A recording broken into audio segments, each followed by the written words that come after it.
thank you for joining. Thank you, Mercedes, Jack, for being here. I hope you're having a wonderful second day of South Summit. And we are here to talk about a very relevant topic, and I'm so glad to have you two to talk about this. So, if leadership was harder enough before AI, now it's even harder or challenging. So we are going to talk about what challenges are coming with AI, about leadership. So to start, I would like to ask Jack, in one sentence, what problem you think leaders are underestimating right now?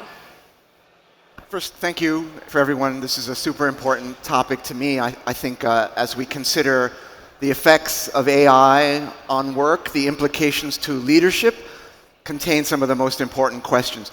So I think the most underestimated thing right now is leaders who may be worrying that their people will be replaced by AI should instead be focusing that their people's judgment will be replaced by AI, and that this is happening invisibly and won't be detected until it's too late.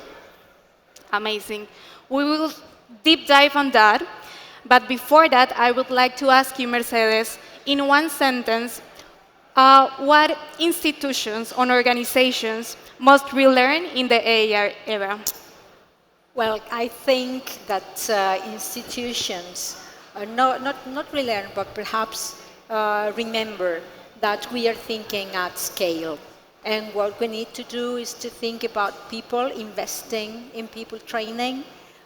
We have to also build a strong skills system so that people around can use AI in the proper way, and promoting cooperation, especially between private and public sectors. So that's what we need to do actually now. We have some examples of that. Yeah, and talking about the skills that you mentioned, that I would like to ask you both what leadership skills have become more valuable in this AI era. What do you think it's missing and it's getting stronger in the leadership skills? There's a new word in the context of AI and work, which has become, I think, perhaps the most important word, and that is verification. So verification of the work, verification of the outputs. We have had in some work functions the concept of verification. For example, in software engineering, we have quality assurance, QA process, where we look at the code, does it do what we expected? And so think of that as now expanding to all kinds of work. And this is so important because when we're working with probabilistic outputs at scale, making sure that the work is as intended, as expected, becomes super important existentially for the organization. Think of it in terms of, have you ever seen this old-fashioned way of putting out a fire, where you would see a line of men passing one bucket of water to one man, and they have a line, and this works. One man is passing the bucket to the next man. So imagine that suddenly there's the risk that one of the buckets that is being passed doesn't contain water, but instead gasoline, right? And so in some cases where the consequences of the work being not as expected is not just that it's wrong or off, but we may have contexts where it's illegal, right? Or otherwise catastrophic potentially to the event, to the business. And so verification is emerging as a critical leadership function, something that leaders not only have to internalize, but they have to architect in their organization. Well, I couldn't agree more, because I think that for us, the clue word is judgment, because we as leaders need to know exactly where AI adds value and where humans must intervene. So I think I couldn't agree more. Amazing. And how do you think it's the reality right now? Like, we've been hearing all about AI bringing new execution things and skills, but how leaders can trust their team actually and see that they have the criteria and these new skills instead of making AI and replacing their own tasks? Or how do you feel it's in this way? In the context of your companies, how is this happening? Well, in our context, our context is, as mentioned before, training, professional training and vocational training. And we are introducing, of course, AI. Administration is slow.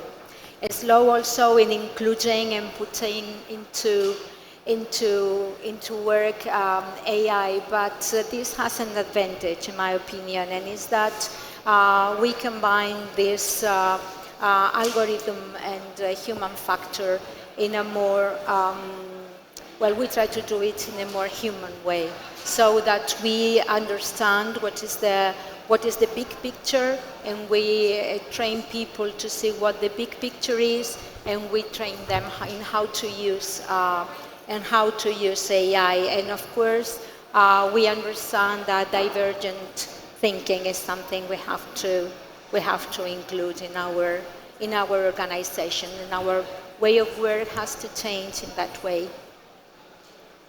Jack, what do you think? So back to the point of verification.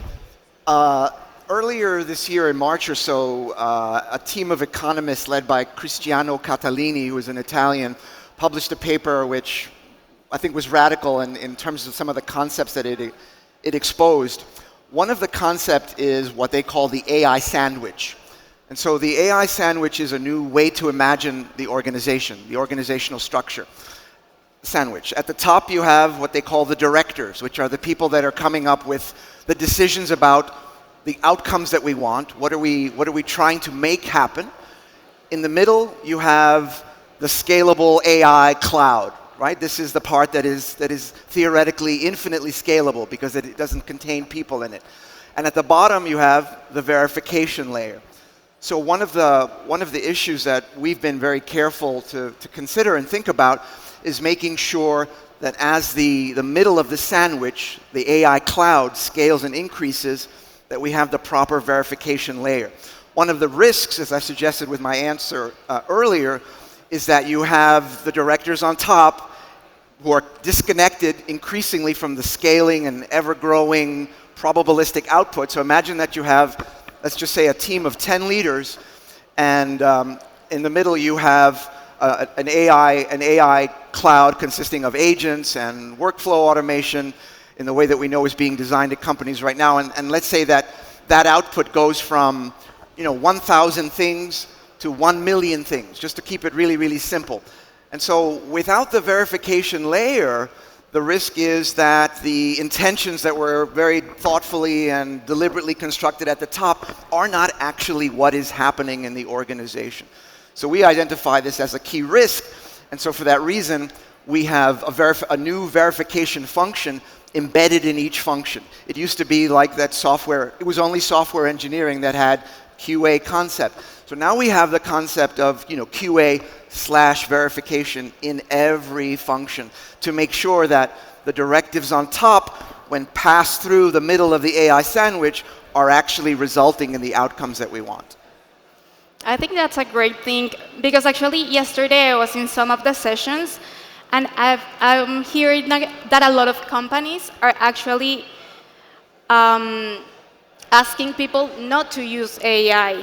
And we were talking about that, and that's not the way to do that, It's how you as a leader can redirect and teach your team on how to use AI for a good having good practices in the companies, So I think right now I would like to ask you, Mercedes, what do you think about human capabilities? Like, what are these human capabilities that are becoming more relevant, more strategically in this new era? Well, in my opinion, as said before, gracias. Thank you. As mentioned before, I think, of course, along with judgment, as said before, and ethical responsibility, and all soft skills are very important in this concept of using AI. I think AI is here, and I think it's wonderful tool to improve and to scale our our our scopes, and I think we should use it properly. But we need not to forget that AI can make mistakes, and that what we need to do is to have people able to deal properly with AI choices.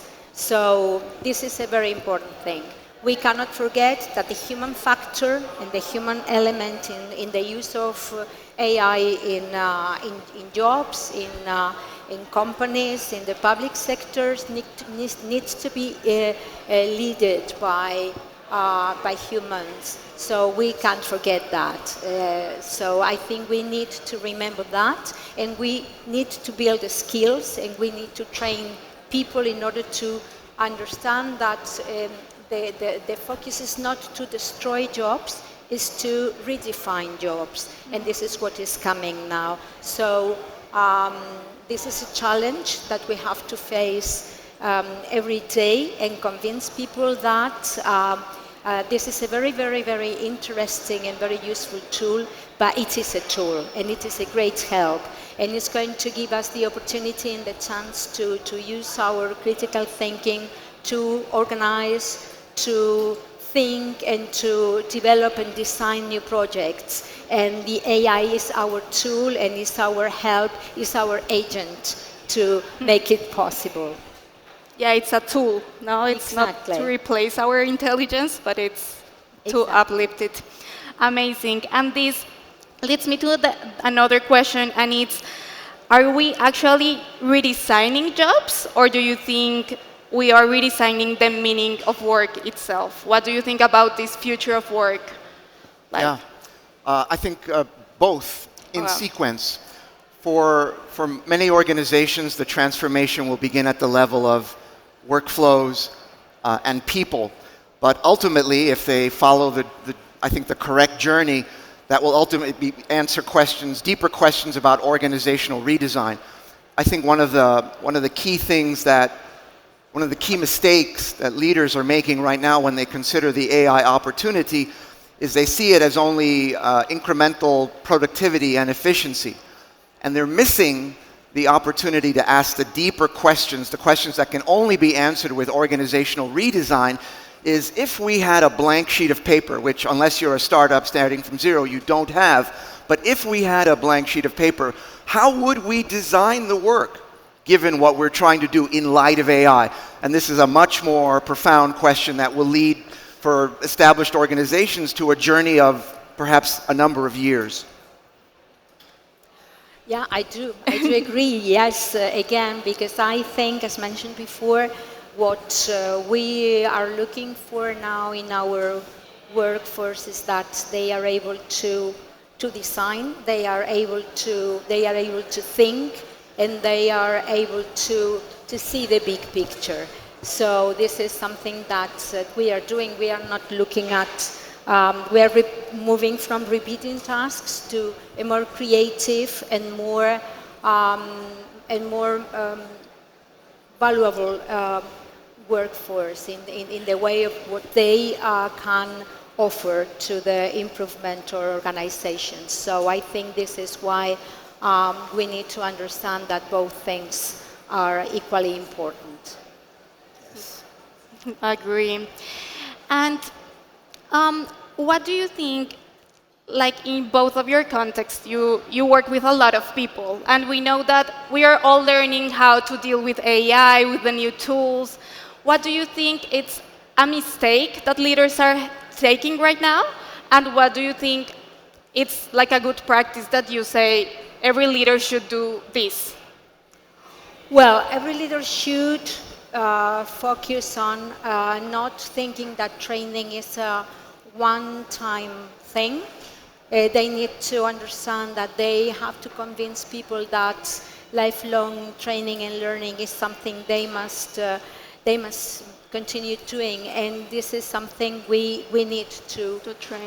to work on in our institutions, because otherwise we are not going to be able to adapt to the new technologies and the new improvements that are going to give us in our work.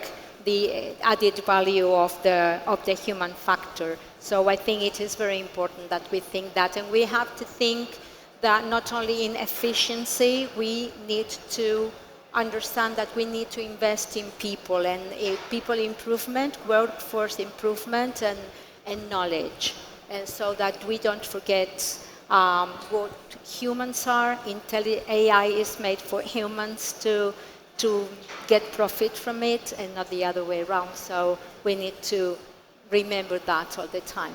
100%. Yeah, I think I said it earlier, which is the big mistake, I think, is seeing the end goal, the immediate goal, as the incremental productivity enhancement of individual people, which is what many leaders are focused on. It's a first step, but the bigger opportunity is organizational redesign. And I think that can look like embedding AI leaders in each individual function, who then take the responsibility for transitioning from that first phase of individual productivity enhancement to functional productivity enhancement to organizational output and productivity enhancement. It's worth considering that many companies will not have that blank sheet of paper opportunity that I spoke of earlier. I happened to catch a podcast from the Y Combinator people just released a couple of weeks ago, and Y Combinator sort of exposed what they have built in their own organization, and I think this absolutely signals the way forward. Many organizations will not be able to do what they did, but it's really extraordinary. And Gary Tan, one of the principals of Y Combinator, called it organizational super intelligence, not in the sci-fi sense, but as a perspective on what that next version of the organization will look like. Y Combinator did three things that are really, really important, and they're worth taking away. So they have a unified context layer. Easy to say, for many organizations, extremely hard to realize. Basically, it's all the necessary information, all the historical business data available to holistic decision-making and information and question answering. We have had the concept with regard to organizations in the past. It's like, wouldn't it be great if the intelligence of our best people could somehow be transferable and made available to the whole organization? Beautiful idea. Super, super hard. You might, even like in a GTM function, among sales leadership, getting what your best salespeople are doing right, transfer it over to the ones that aren't, super hard. So this becomes more possible. The other concept that we've also had sort of in the back of our minds, maybe a little bit more abstractly, is continuous improvement. Full stop. Continuous improvement. This becomes possible now when we have automated feedback loops that can look at the intelligence, look at the collective data architectures of the company, look at all of the skills of the company, and put those in agentically driven, AI-driven automation and self-improvement loops. This is profound in terms of what it can do for the organization. So I think, take a look at what Y Combinator is doing. It's illustrative of what other companies in the future will aspire to do, but will have a variety of constraints ranging from fragmented data, compliance issues, things like your ERP suddenly wants to charge you for access to those APIs. So established organizations are going to have a lot more complexity and a lot more challenges to realizing this organizational superintelligence outcome than startups. So what that means is for founders starting today, they can enter a window directly into the future.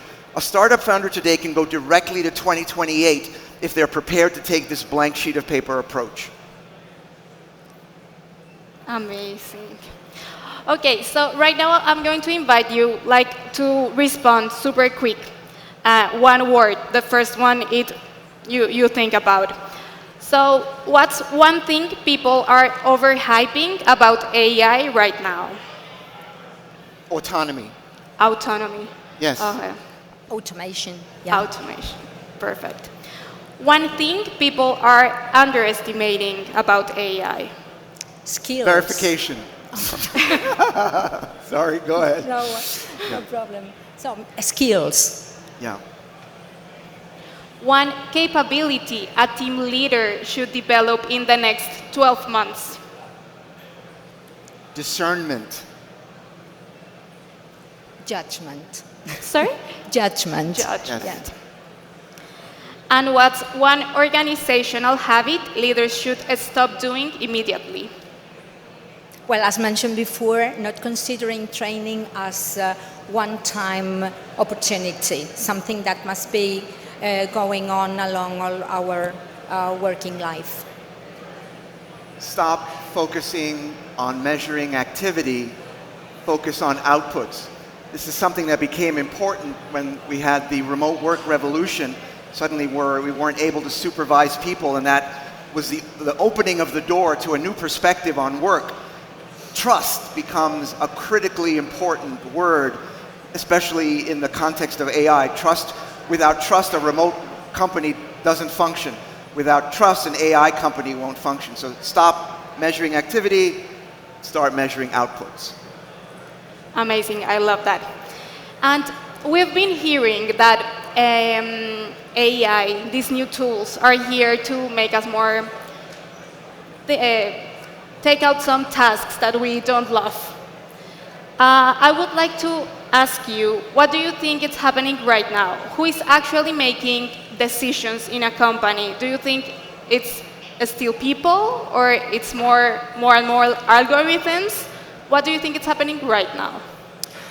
Of course, algorithms help, but making decisions is something that people continue doing. As mentioned before, administration is slow, and then we are not so into AI, so that we leave algorithms to take the lead. So I think we understand very well that it's people who need to be in charge and leading the change and leading the use of the machine.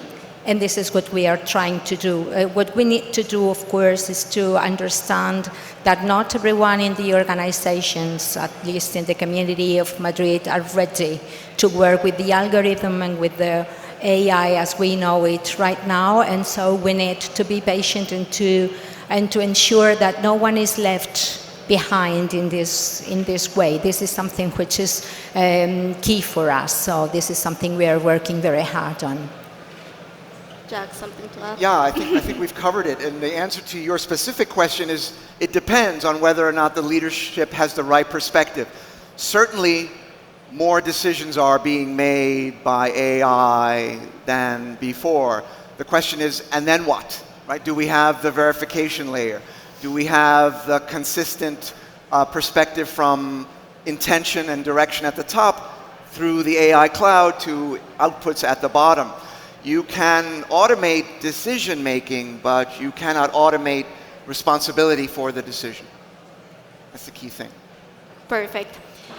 We have a couple of minutes left, so I would like to close and thinking in the title of the session, actually, for final closing. What defines great leadership when intelligence is abundant? What do you think about that?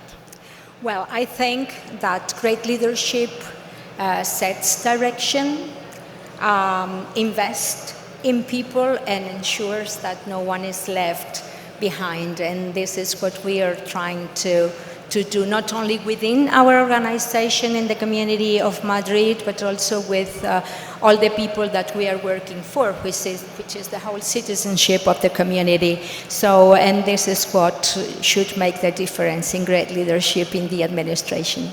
100%. I'll keep it short and simple. Hold the line of defense on judgment, period, on human judgment. Don't be tempted or excited, overexcited into compromising that. The leader must hold the line and defend human judgment.